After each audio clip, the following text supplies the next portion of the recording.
سلام دوستان، من وقتت بخیر. توی این دوره نوت‌خوانی و تئوری موسیقی همراه با تمرینات عملی که اولش یه کوچولوی یه مقدمه‌ای داره، میخوام یه سری توضیحات رو بهتون بدم و بعد جلسه اول رو هم با همین ویدیو شروع میکنیم. حالا چرا نوت‌خوانی و تئوری موسیقی همراه با تمرینات عملی؟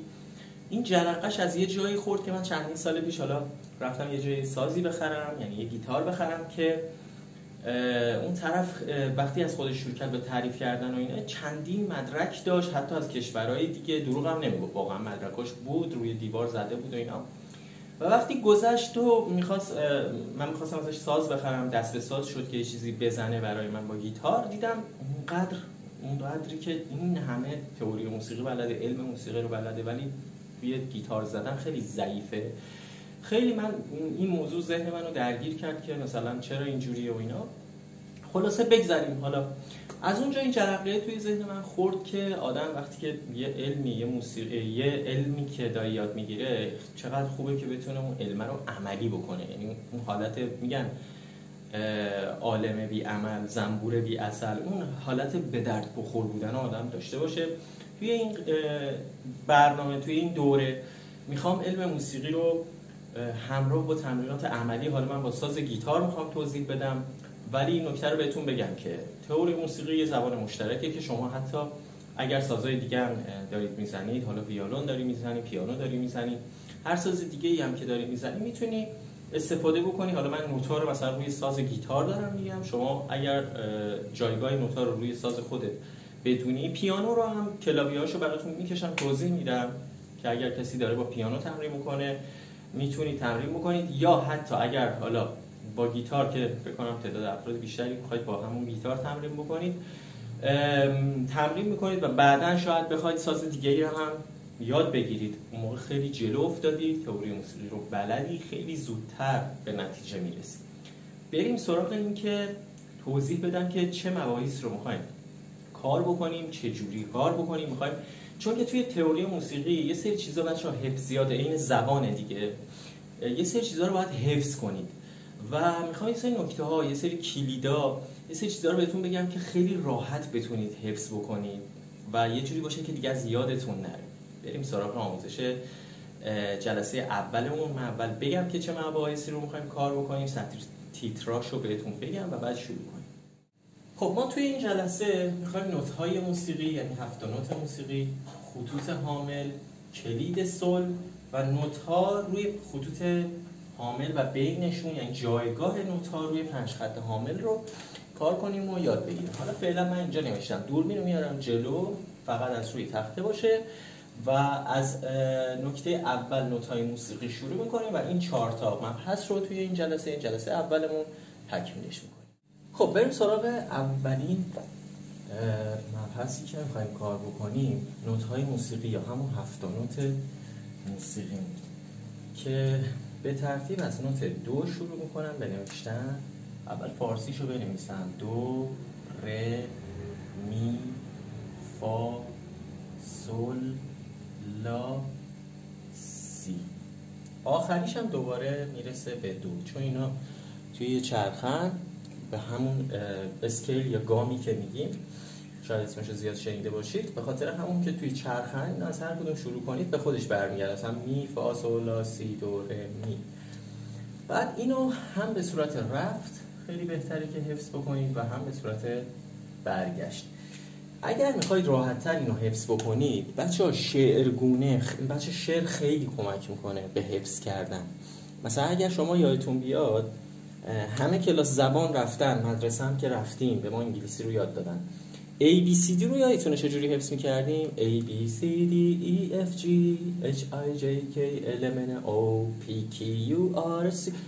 خیلی راحت میتونیم تا آخرش بگم. من چند ساله، من یادم نمیاد، شاید بالای 10 سال پیش اینو یاد گرفتم. خب ولی هنوز حفظم، هنوز یادم نرفته. چرا؟ چون که به حالت شعر یادش گرفتم. این هم میتونید مثلا برای خودتون دو ره می فا سل لا سی، سی لا سل فا می ره دو، دو ره می فا سل لا سی، واسه خودتون اگه همینجوری چند باری تکرار بکنید، زیر لبه بگید، راحت حفظ میشید. دو ره می فا سل لا سی، سی لا سل فا می ره دو. خیلی راحت میتونید حفظش بکنید. حالا یه سری کشورها بچه‌ها به این 7 نوت موسیقی همینجوری میخوننش که ایران هم جزوشون. خب ولی یه سری کشورهایی که زبانشون انگلیسی، مثل خود انگلیس، فکر کنم امریکا، یه سری کشورها با حروف لاتین، یعنی سی رو با بی میشناسن، لا رو با ای، سول جی، فا با اف، می با ای انگلیسی، همون نوت ر دی، و نوت دو رو با سی انگلیسی. اگر اینجا رو میخوام بنویسم میشه سی انگلیسی. خب واضحه؟ بله این وسط نور افتاده، ولی همونجوری که دارم میگم میتونید توی دفتر نوت بچه‌ها کم رنگ ترین قلم ها میگن از بهترین حافظه ها ماندگارتره. کم رنگ ترین قلم ها از بهترین حافظه ها ماندگارتره. بهتره که دفتر نوت تهیه کنید، یه دفتر نوت 5 خطی. احتمالاً به احتمال خیلی زیاد من خودم هم بیارم، اگر که آوردم سعی میکنم با یه طرح و جلد خیلی خوب دفترهای 5 خطی که بهش مخصوص همین موسیقی 5 خطیه، مثلا دفتر زبان که ما می‌خریدیم 2 خطی بود، برای موسیقی 5 خطیه. دفتر نوت 5 خطی اگر خواستید تهیه بکنید، کسایی که ساز فروشی دارن و اینا دارن، میتونید تهیه بکنید و چیزهایی که دارم میگم و داخلش بنویسید که جلوتر برم خصوص حاملم میگم، نوتا رو میگم. اگر اینا رو بنویسید حتی نوشتن خودش کمک میکنه به یادگیری. هر جلسه رو هم چند روز درگیرش باشید، همین مطلبایی که میگم و کامل خوب یاد بگیرید، براتون جا بیفته، حفظ کردنی ها رو حفظ بکنید، بعد بیاید سراغ جلسه بعدی، جلسه دوم. ما تو این جلسه تمرین عملی تقریبا نداریم، نمیگم که چیزی رو با گیتار تمرین بکنید و اینا، ولی حفظ کردنیه. ولی از جلسه بعدی دیگه شروع میکنیم روی گیتار تمرین کردن. اول پس اینو شروع کنید به حفظ کردن. حالا یه سری کلید واژه میدم برای حفظ کردن این دوره فاصولاسی و حروف لاتینش. خب این دو گفتم سی نوشته میشه دیگه. سی عدد 32 یادتون باشه، عدد 32. 32 میخونیمش دو. دیره، دیر شده، دیره، دیر شده، دیره، دیره، دیره. یه انگلیسی رو میخونیم می، امی. یه اسم بچه ها، یه خواننده هم هست امی، امی، امی. پس یه انگلیسی رو میخونیم می. فا که خیلی تابلوه دیگه، اف میشه فا، اصلا جفتشون ف داره، پس این مشخصه، فا، چیزی نمیزن. جی، سول. این جی بچه توی مبحث بعدی کلید سول رو میگم، دقیقا از همین جی گرفته شده اصلا کلید سول. خب یاد کلید سول بیافتید، کلید سول، سول، کلید سول، جی سول، جی سول. ایلا، ای والله، کلمه ای والله، ایلا، ای والله. بی سی، شبکه بی بی سی یادتون بیاد، بی سی، شبکه بی بی سی، بی سی. این کلید واژه ها رو میدم که باهاش حفظ بکنید. و دوباره برمیگردیم روی 32. این از 7 نوت موسیقی. من نمیخوام زیاد ویدیوها کشدار باشه، خب خیلی کش بدیم، من سریع حالا گذر میکنم، ولی شما روی اینا باید بمونید. شاید چیز باشه که بارها ببینید، نیاز باشه که چندین بار ببینید. کامل اینو حفظ بکنید، خوب یادش بگیرید. برای جلسات بعدی اینا رو همه رو نیاز داریم. پس اینو سعی بکنید هم به صورت رفت، دو ره می فا سول لا سی، سی لا سول فا می ره دو، دو ره می فا سول لا سی، سی لا سول فا می ره دو. هر جوری که حالا خودتون دوست داشتید یه ملودی باش بسازید، بخونید، تکرار بکنید شعرگونه تا حفظ بشید. بریم سراغ مبحث بعد. مبحث دوم خطوط حامل یا 5 خط حامل هم بهش میگن. اگر اون دفتر رو شما تهیه بکنید، یه دفتر 5 خطیه، به این حالت 5 تا خط افقی داره. اولین نکته که میخوام بهتون بگم بچه ها، خیلی این اشتباه میکنن، چون خیلی ها از روی تبلچر ساز زدن یا گیتار رو یاد گرفتن فکر میکنن این هم مثل تبلچر. این بچه ها هیچ ربطی به تبلچر نداره اصلا این یه خورده گیج شدن و سخت شدن قضیه به خاطر همینه که اینو بچه ها با تبلچر اشتباه میگیرن. این 5 خط که از پایین هم میشماریم، اگه بخوایم عدد بذاریم میشه 1 4 و 5مین خط ما. این 5 خط حامل هیچ ربطی به سیم های گیتار نداره و ما داریم راجع به یه چیزی صحبت میکنیم. گفتم اصلا بین همه سازا مشترکه، یعنی شما اگر پیانو بخوای بزنی، هر چیزی که میخوای بزنی، این اگر کلید سول باشه که دوباره بعد از این مبحث بریم سراغش، نحوه کشیدنش هم میخوام بهتون یاد بدم، همه این نوت‌ها مشترکه. یعنی شما میتونید با یکی که مثلا پیانو میزنی، شما داری گیتار میزنی، میتونید اون نوت‌ها رو مشترکاً با هم دیگه بزنید. و پس تبلچری که اونجوری نیست، خب چون پیانو که دیگه سیم نداره، این هیچ ربطی به سیمای گیتار نداره. این نکته رو گفتم که این اشتباه نکنید. خب این شد خطوط حامل یا 5 خط حامل. بریم سراغ مبحث بعدی که نوت‌های ما روی این 5 خط یا بینشون قرار میگیره یا یک سری ما خطوط کمکی هم من همینجا بگم و خطوط کمکی یا خطوط اضافه هم بهشون میگن. خب از پایین یا از بالا اضافه میشه و یک سری نوت‌ها هم بین این خطوط، یعنی بین این خطوط کمکی قرار میگیره یا روشون قرار میگیره که فعلا توی این جلسه نمیخوام بگم راجع به این خطوط اضافه نوت بذارم بگم، ولی اینا هم وجود داره. گفتم که بدونید به جز این 5 خط پس یه سری خطوط کمکی یا خطوط اضافه داریم. بریم که من یه بار دیگه اینا رو پاک کنم و جایگاه نوتا روی 5 خط حامل رو بهتون میگم.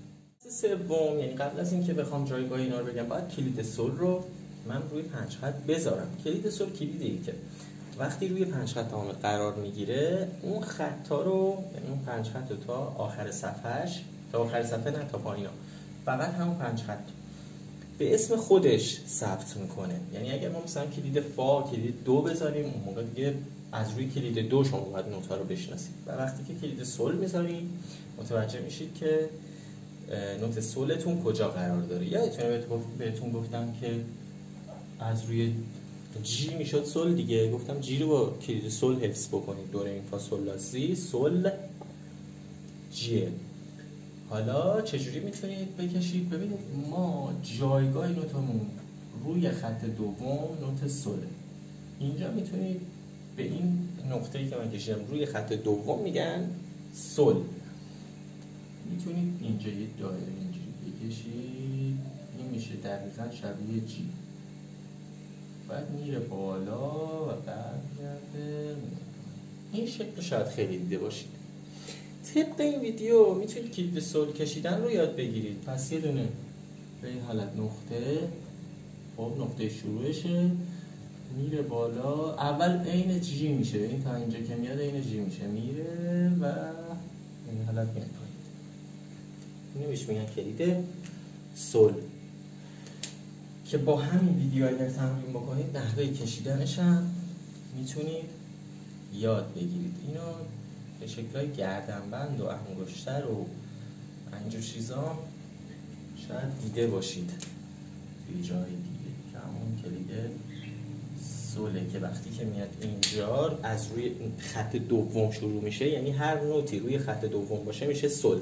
حالا از روی سول اگر اون 5 خط حامل، اگر اون 7 نوت رو حفظ شده باشید، نوت‌های قبل و بعدش رو راحت میتونید متوجه بشید که اینجا الان بهتون میگم. ولی من میخوام از پایین شروع کنم. خب جایگاه نوتا روی خطوط، روی خط اولمون میشه می، اینجا براتون نوشتم. روی خط دوم اگر نوتی باشه میشه سول، اسمش سوله. یادتونه کلید سول گفتم از روی خط دوم شروع میشه. این اصلا میتونید از روی همین دیگه حفظش کنید. کلید سول از کجا شروع میشه؟ از خط دوم. پس نوت روی خط دوم باشه میشه سول. روی خط سوم میشه سی، روی خط چهارم میشه ر و روی خط پنجم میشه فا. یکی در میون رفت جلو، می سول سی ر فا. حتی اینجوری هم میتونید حفظ بکنید، می سول سی ر فا، می سول سی ر فا روی خطوطه، روی 5 خط حامله. حالا بین اینا هم یه سری چیزا هست. بین 5 خط حامل هم یه سری نوتا هست که با قرمز این سری میکشم. شاید اینجا باشه یه نوت. اینجا میشه فا، این که سول بود. دوباره میریم بالاتر، اگر بین خط 2 و 3 باشه میشه لا. اگر بین اینجا یعنی بین خط 3 و 4 باشه میشه نوت دو، بعدیش ره بود. اگر بین خط 4 و 5 باشه میشه نوت می. پس اینجا شد می، اینجا شد دو، اینجا شد لا و اینجا هم شد فا. بالاتر از اینا هم داریم، قبل از اینا هم دوباره نوت داریم، ولی تا اینجا توی این ویدیو میخوایم اینا رو حفظ بکنیم. می، فا، sol، لا، سی، دو، ره، می، فا. خب تا اینجا مبحث آخرمونه، مبحث چهارم که جایگاه نوت ها روی 5 خط حامل و بین خطوط اینا بود، یاد گرفتیم. پس چهارمین مبحثمون هم نوت ها بود که روی 5 خط و بین 5 خط حامل که ما تا اینجا یاد گرفتیم. اینا رو متوجه شدیم که روی خط اول میشه می، بین خط 1 و 2 میشه فا، روی خط دوم سول، بین خط 2 و 3 میشه لا، روی خط سوم بود میشه سی، اینجا میشه نوت دو، ره، می، فا. که اگر بخوایم ادامه بدیم دوباره همینا تکرار میشه. بعد از فا ما چی داریم؟ سول. یه دونه نوت بخوایم اینجوری میشه سول. همه چیز از همون 7 نوت اولی که بهتون گفتم توی گامن، توی چرخن. یه بارم اونو به حالت چرخه براتون میکشم. دو، ره، می، فا، سول، لا و سی. به این حالت اینا میچرخن و خیلی گرد نشد. دو، ره، می، فا، سول، لا، سی، دو. اگه بخواید برعکسش رو بخونید دو، سی، لا، سول، فا، می، ره، دو. میتونید برعکسش رو بخونید یا به همین ترتیب ادامه بدید بخونید، حفظش بکنید. این دوره این فا، سول، لا، سی خیلی مهمه، حفظش بکنید. بعدش بیایید روی خطوط 5 خط حامل دفترتون اینا رو بکشید، همه رو واسه خودتون اسماشو بذارید و تکرارشون بکنید. هر چقدر اینا رو تکرار بکنید، حفظ بکنید، کمکتون می‌کنه. جلسه بعدی این نوت‌ها رو شروع می‌کنید، دو تا سه تا روی ساز باهاشون آشنا میشین، با صداهاشون آشنا میشین، یاد میگیریم و دونه دونه اینا رو یاد میگیریم. بعد کشش زمانی‌ها رو بهتون میگم تا آخر این دوره سطح یکمون به آهنگ زدن میرسیم. یعنی جوری میشه که از روی نوت میتونیم آهنگ بزنیم.